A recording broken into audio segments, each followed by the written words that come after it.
Dando continuidade ao nosso conteúdo de lentes esféricas, hoje nós vamos falar sobre aumento linear e também sobre vergência. Aumento linear.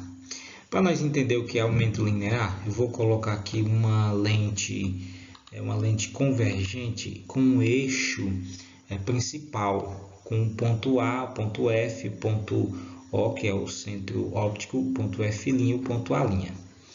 Sobre esse eixo, eu vou colocar aqui um objeto representado por uma seta, em que do ponto R eu vou fazer com que seja emitido um raio de luz paralelo a esse eixo principal. Ao ele passar pela lente, ele vai convergir, né? Ele vai ser refratado passando pelo ponto F'.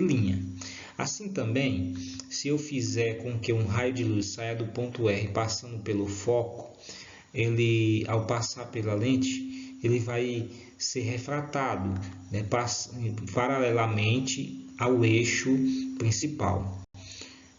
Também, se eu fizer com que saia um raio de luz do ponto R passando pelo centro óptico, nós sabemos que todo raio luminoso que passa pelo centro óptico, ele não sofre nenhum desvio angular.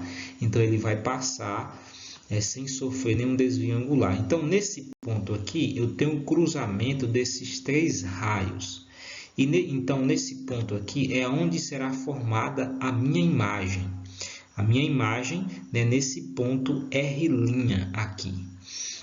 Assim, eu posso dizer que esta distância da imagem até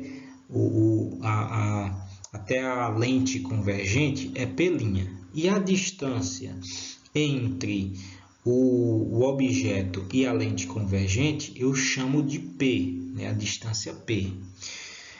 Também eu posso dizer que essa altura desse objeto é O e a altura da imagem é I. Então, depois de ter feito descrever essas representações, agora nós vamos observar para esse triângulo aqui que eu vou destacar em vermelho com uma linha tracejada. Observamos esse triângulo aqui. Esse triângulo aqui, né, que é RAO, ele é semelhante a esse triângulo aqui, né, R', A' e O. Então, esse triângulo aqui é semelhante a esse. Então, por semelhança de triângulos, nós podemos fazer algumas relações. Por exemplo, eu posso dizer que R', A' está para RA, né? Ou seja, essa distância R', A' está para essa distância RA. Então, essa distância R' e A' está para essa distância RA. Assim também como essa distância OA', né, essa distância aqui, OA', está para essa distância OA. Né? Como são semelhantes esses triângulos, eu posso fazer essa relação. Só que se nós observarmos que essa distância R', A', né, que é essa daqui, é I, né, é representado pela letra I. E essa distância RA é representada pela letra O. E essa distância OA', né, que é OA', é representada por P'. E essa distância OA, que é OA, é representada por P. Assim, fazendo as substituições, eu tenho essa expressão I está para O, assim como P' está para P. Em outras palavras, o que é que eu quero dizer? Que o tamanho do tamanho da imagem está para o tamanho do objeto, assim como a distância da imagem em relação à lente está para a distância do objeto em relação à lente.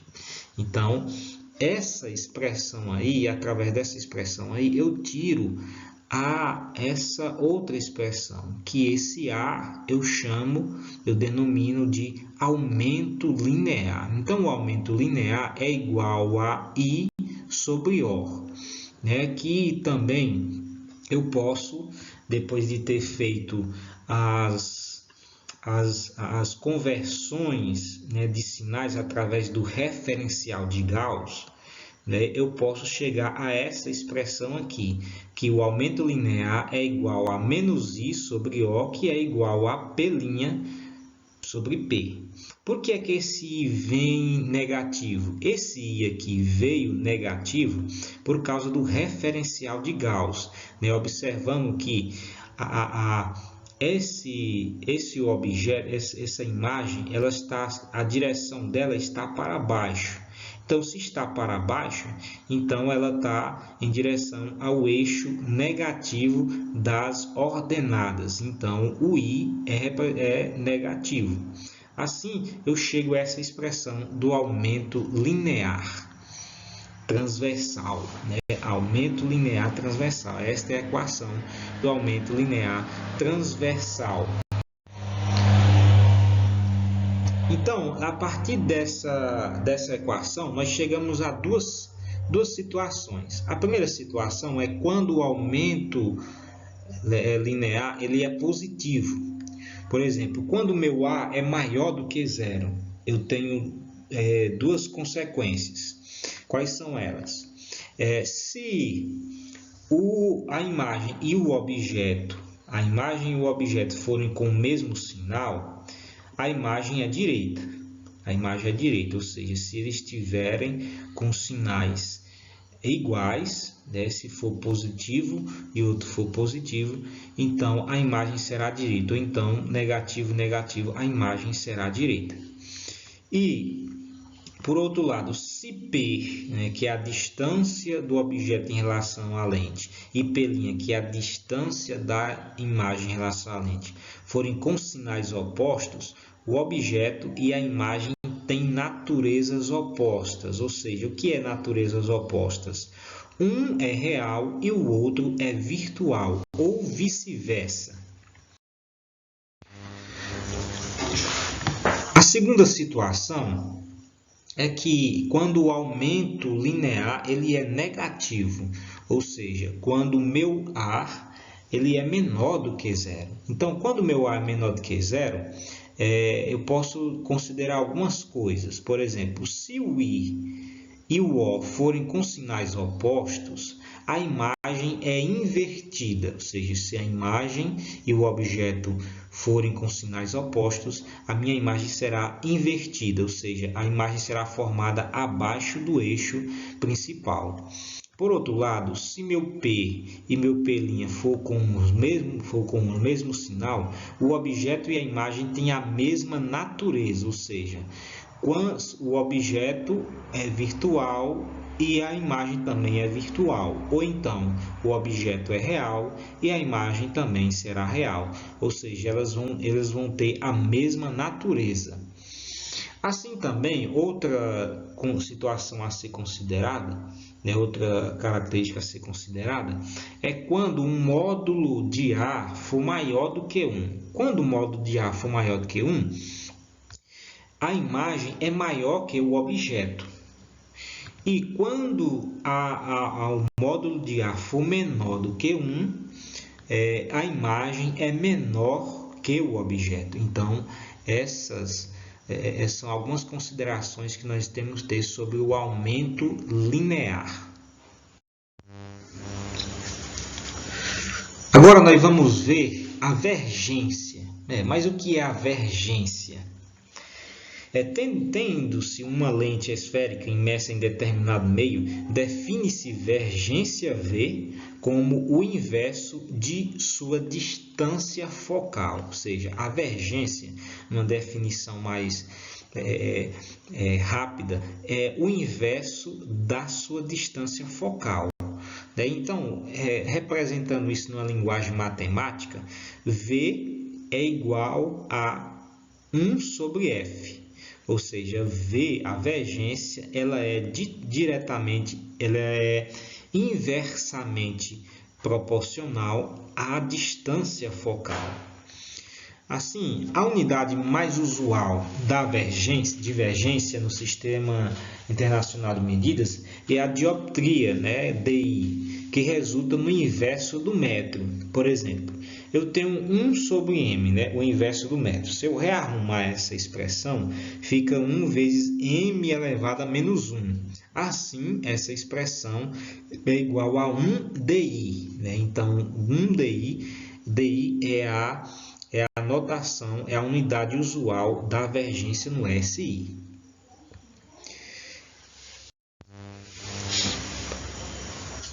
Então, a divergência, para nós entender melhor graficamente, eu vou aqui colocar uma lente L1, uma lente L1 com o centro óptico aqui, e sobre essa lente ela é atravessada por um eixo principal. Sobre esse eixo principal, paralelamente a ele, eu vou fazer com que incida um raio de luz que vai até essa lente. Ao chegar a essa lente, ela vai atravessá-la. Quando atravessá-la, ela vai sofrer uma refração. Como essa lente aqui, para título de exemplo, é uma lente biconvexa, porque as duas faces dela são convexas. Então, nessa lente biconvexa, o que vai acontecer? Ela vai sofrer a refração raio de luz. Então, ao sofrer a refração, como o raio de luz vem paralelo ao eixo principal, então ele vai ser refratado passando pelo foco da lente, passando pelo ponto F, que é o foco da lente. Agora, se eu fizer um tracejamento desse raio incidente aqui, assim, por exemplo, eu observo que houve nós vemos aqui a distância angular que ele se deslocou, por exemplo, fazendo um ângulo alfa, desse prolongamento, do prolongamento do raio incidente em relação ao raio refratado, fez um ângulo alfa. Então, essa distância do centro óptico até F, eu chamo de F1, que é a distância focal da lente 1. Agora, eu vou colocar outra lente L2, com o eixo, com o centro óptico aqui no centro, e onde passa o raio, o eixo principal.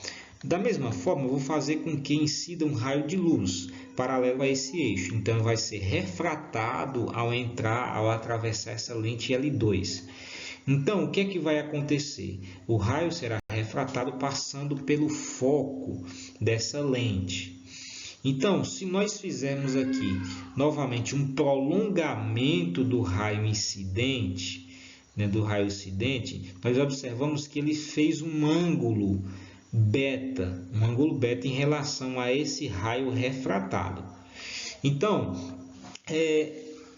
algumas conclusões nós podemos ver aqui. Por exemplo, essa distância O até F, que é o ponto, que é o foco, vai ser a distância focal, que é F2. Esse F2 é a distância focal da lente L2. Assim, o que é que eu posso considerar aqui dessas duas lentes aqui, L1 e L2? Eu posso considerar aqui F1, a distância focal da lente 1, é menor do que a distância focal da lente 2. E também eu posso considerar que o ângulo formado pelo prolongamento do raio incidente em relação ao raio refratado da lente 1 é maior do que o ângulo formado na lente 2. O ângulo alfa é maior do que o ângulo beta. Se nós lembrarmos da definição que nós falamos anteriormente, divergência, que é o inverso da distância focal, ou seja, que a vergência ela é inversamente proporcional à distância focal. Quanto maior a distância focal, menor será a vergência da lente. Divergência, numa linguagem mais popular, é o grau da lente, né? O grau da lente, como nós conhecemos. Nós conhecemos que uma lente que tem maior grau, uma menor grau. Então, esse grau que nós conhecemos, nós chamamos de divergência. Assim, pegando essa expressão aqui, eu posso chegar a definir qual é a vergência. Quem tem maior vergência? Essa lente L1 ou a lente L2? Assim, eu posso concluir que a lente L1 ela tem vergência V1 e a lente L2 ela tem vergência V2. Então, a lente L1 tem maior vergência do que a lente L2. Por isso que essa lente aqui ela é mais grossa do que essa lente aqui. L1 é mais grossa do que L2. Então, essa lente aqui, eu posso dizer que ela é forte, ou seja, a lente tem mais grossa, tem uma maior espessura. E essa lente L2, ela é fraca, né? Então, aqui nós podemos concluir algumas coisas.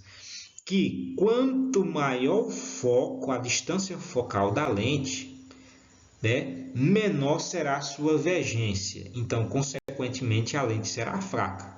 Por outro lado, quanto menor é a distância focal da lente, maior será a sua vergência e, consequentemente, ela será forte. Ou seja, o grau da lente será maior. Né? Se nós olharmos no dia a dia, tem algumas pessoas que a lente do seu óculos é bastante grossa. Né? Por que é grossa? Porque o foco daquela lente é menor, né? Ela tende a se aproximar o máximo possível da lente. Por isso que o grau, nós vemos que a pessoa usa um grau muito forte, um grau alto, né? Na verdade, que é a vergência, que é alta. Então, é dessa forma que nós definimos a vergência de uma lente. Então, até a próxima aula, que nós vamos dar continuidade ao nosso curso de óptica geométrica.